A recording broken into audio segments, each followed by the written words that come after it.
Sam Seder, Emma Vigeland on the Majority Report. A real pleasure to welcome to the program Lainey Newman, research assistant at Harvard Law School, author of Rust Belt Union Blues, Why Working Class Voters Are Turning Away from the Democratic Party, written with Theda Skocpol, who I believe we've had on at least once or twice in the past. Lainey, thanks so much for joining us. Thanks for having me. I'm really excited to be here. Let's start with this is basically like a combination of an ethnography and sort of social research. Just give us a sense, just so we have before we get into the content, like what was involved in your research here? Yeah, sure. So you're right. It is sort of the combination of an ethnographic study and sort of more of a social science academic project. And what most of the research involved was interview data and archival data that we sort of compiled and looked at trends to sort of get a sense of, what was changing over time. I interviewed a lot of retired union members and current union members in the Western Pennsylvania region. And then I also visited several archives as well as local unions and looked at records and documents, including newsletters over time, to sort of get a sense of how people were, how the unions were sort of portraying issues and what they were talking about and communicating with their members. And then finally, we did do, ethnographic research, which part of which was the whole bumper sticker analysis and looking at, union members, bumper stickers and employee parking lots at the steel mills. And then also just sort of going around and taking pictures of some of these old steel towns in Western Pennsylvania.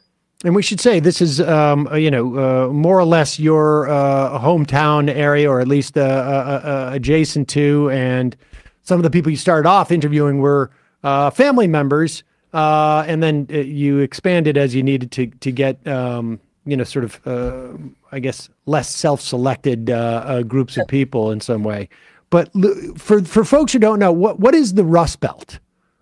Yeah, sure. I mean, so the Rust Belt, I think it's kind of an amorphous term, but I think it generally refers to the industrial Midwest, this sort of aggregate of,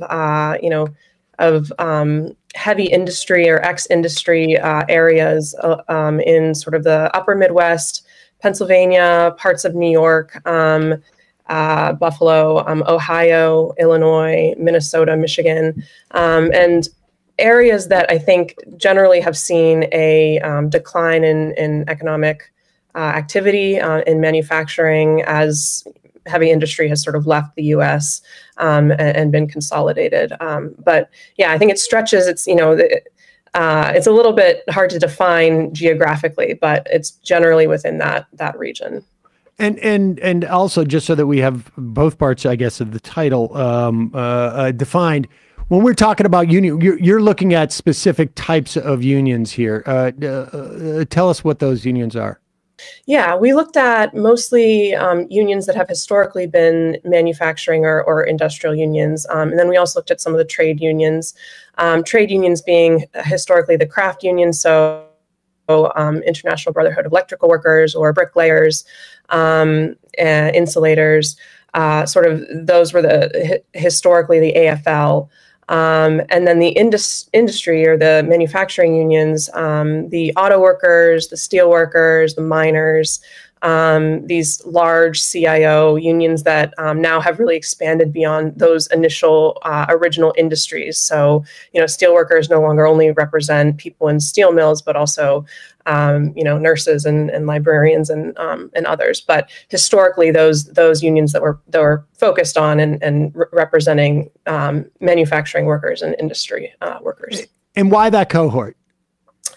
I think that back to what you initially said, I'm from Pittsburgh, and those were the unions sort of in this area, really active in this area. And I think we wanted to look at the changing political outlooks of people who historically were members of unions and had that as a driving force in their political ideology. And so, there's been a lot of work done on sort of quote unquote the white working class.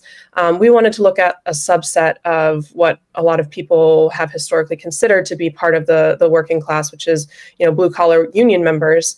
And within that, most of the quintessential or sort of archetypal union man was this industry or manufacturing worker in these industrial regions, and sort of looking at the political evolution of that particular population was really interesting to us.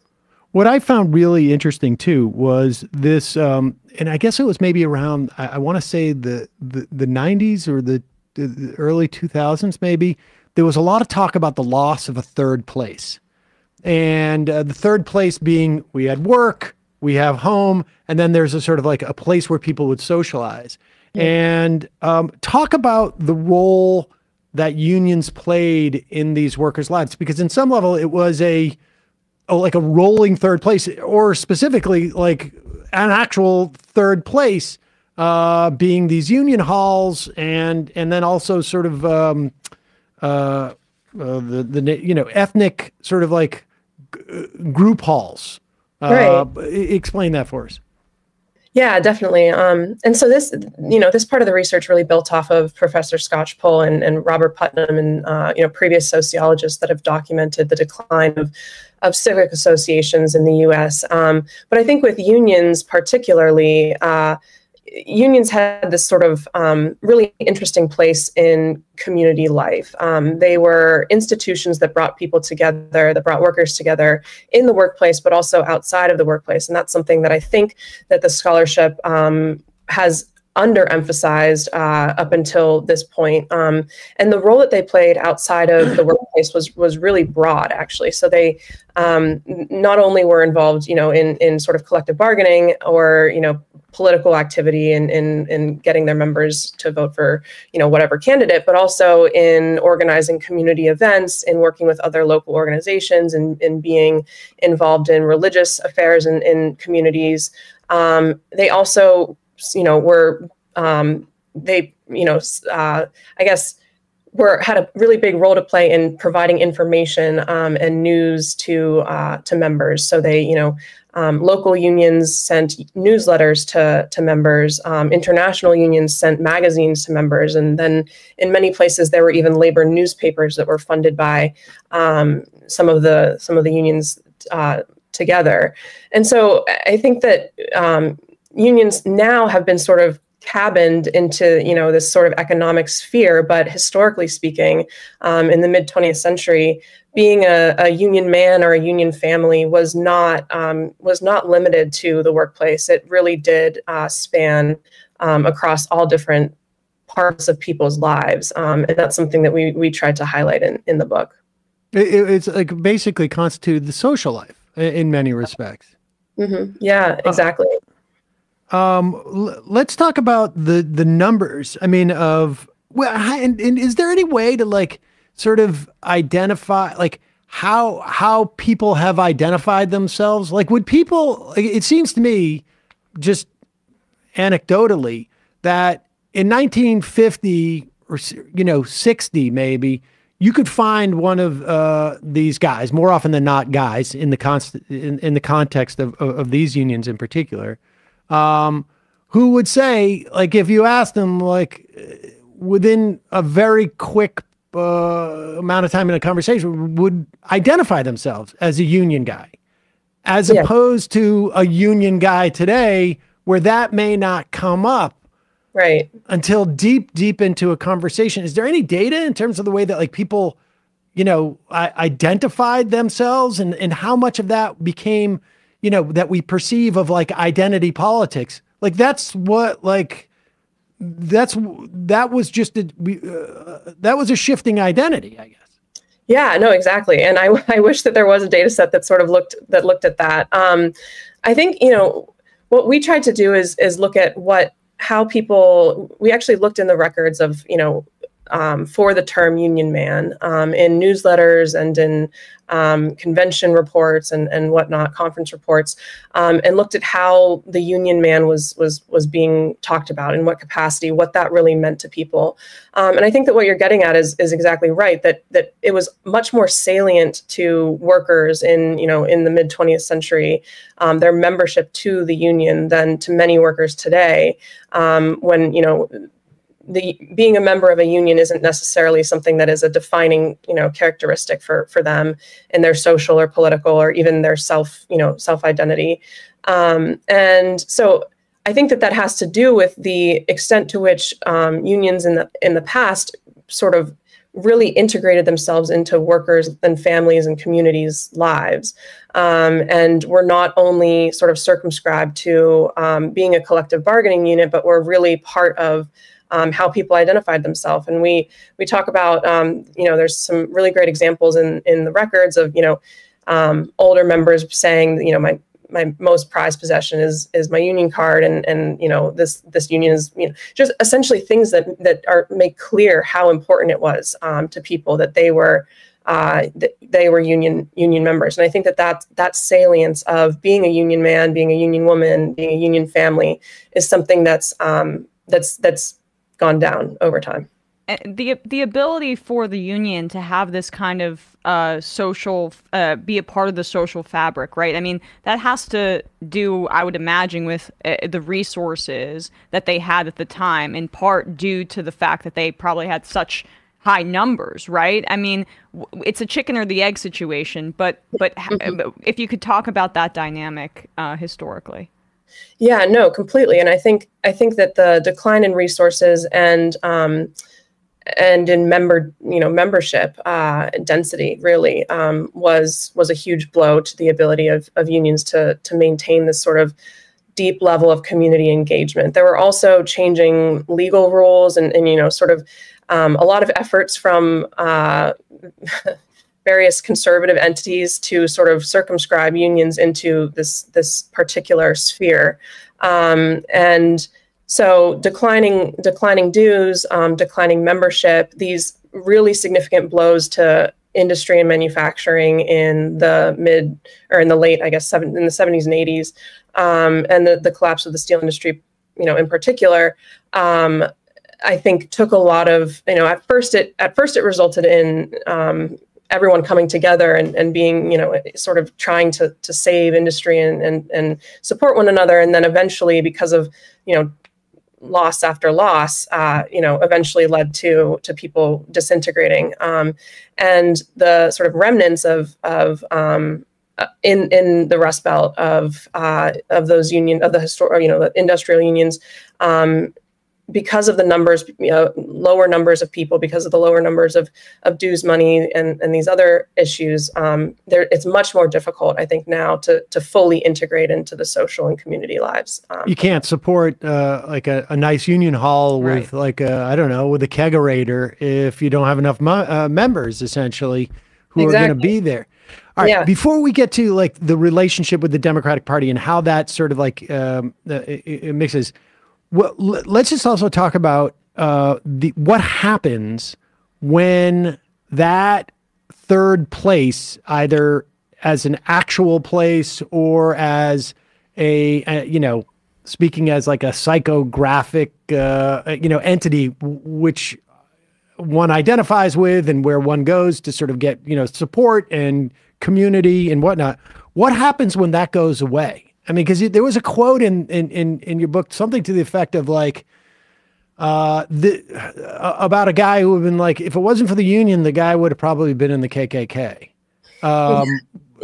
Talk about that dynamic, because that void gets filled in some way, right? Right. Yeah, I mean, exactly. And I think it's, it's human nature to seek community, it's to seek a sense of belonging, and that sort of need doesn't go away when unions do. And so, when unions are no longer there, I think in a lot of respects, unions were providing a counterweight to a lot of the more conservative, socially conservative, politically conservative narratives that have always been out there, right? But like what you were just saying, the quote that you just mentioned, the member that said that if it weren't for being a member of the United Mine Workers, that he would have been in the KKK. Obviously, problematic in many regards, but that the union was providing this sort of sense of community and sense of belonging for that person, and a counterweight, a counterweight to more conservative and socially conservative and clearly, really prejudiced influences. And so I think that what you have when that goes away is just the filling of that void with more of that, of those voices and of those groups. And we talk a little bit in the book about the social role of gun clubs now in a lot of these industrial or ex-industrial regions, and that the presence and influences in these regions is almost entirely and exclusively conservative in nature in terms of what those community organizations are sort of promoting. And so there's no counterweight anymore, which I think is part of the problem. Can you also talk about, like, you bring up in the book, and I guess this is also sort of like generational, right? Like how far away you get from your parents being first generation immigrants, but the existence, and I'm in this area in particular, I think like Polish social clubs, Lithuanian social clubs, these type of organizations, and how sort of like the union affiliation and socialization that happens around that, those conversations also sort of like happen in these sort of adjacent spaces. And it just becomes like a way of, it becomes like, this is the way that like culture and ideas spread. Will you talk about that relationship? Yeah. So yeah, exactly. I think that, all of these institutions and sort of the networks that people had, we find, really impacted one another. And so conversations and sort of identity being built and undergirded by union membership wasn't limited to, only happening at the union hall, but people were also interacting with their coworkers or, their union peers at other institutions in the community, like the ethnic clubs, like smaller religious organizations, and even gun clubs and rifle clubs that have always existed in most of these areas. So some of my retirees told me, they would go up to the shooting range, with friends, and that was, what they did on the weekends or what have you.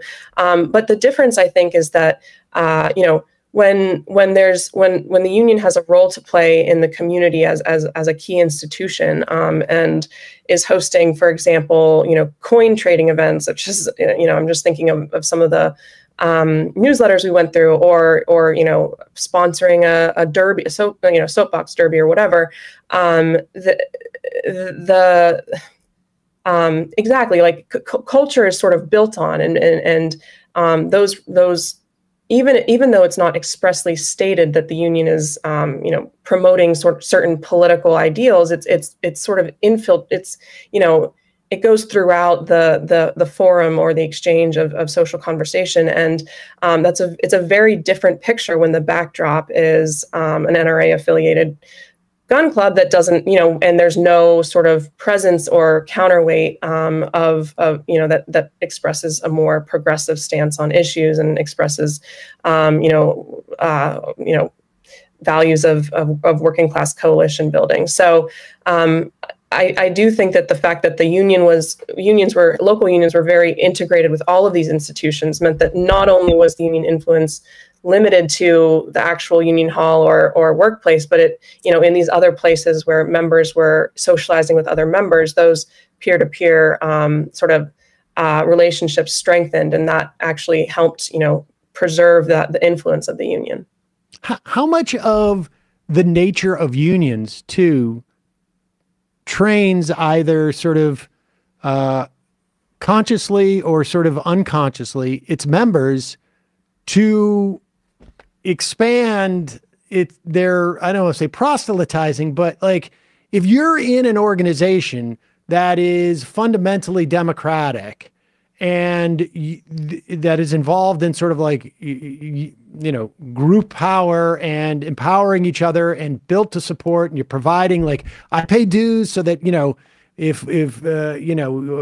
go out on strike, you're also being able to support your mom who's sick or that type of thing. Like, how much of the nature of a union, as opposed to, let's say, I'm a member of like a Lego club or what, I don't know what would supply, how much of that actually sort of implicates their ability to influence the community outside of the parameters of the union? Yeah. So I think what you're getting at is sort of the difference between the union being, having an underlying political message and sort of underlying political sort of outlook, as opposed to being a completely neutral, organization or civic organization. Like, is that what you're sort of saying? Yeah. I mean, not just like politics in terms of ideology, but almost in practice. Like the relationship between, union members, even on its surface can look maybe like I belong to, I don't know, the Rotary Club. Mm-hmm. But in the way that they interact, it creates a different way of interacting with other people.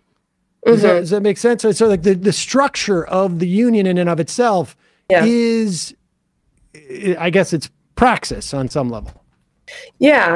I think that's something that I think the peer-to-peer and like member-to-member connections were really what drove the sort of identity behind being like a democratic, a political member of the union, whatever that meant. And something that I think this really is that, the peer connections, at least in our perspective, were much more important historically than, these top-down political messages. And so in sort of in the sense of, that these relationships are praxis, I guess what I think of is, they reinforce themselves, if that makes sense. So like the political messaging came from within.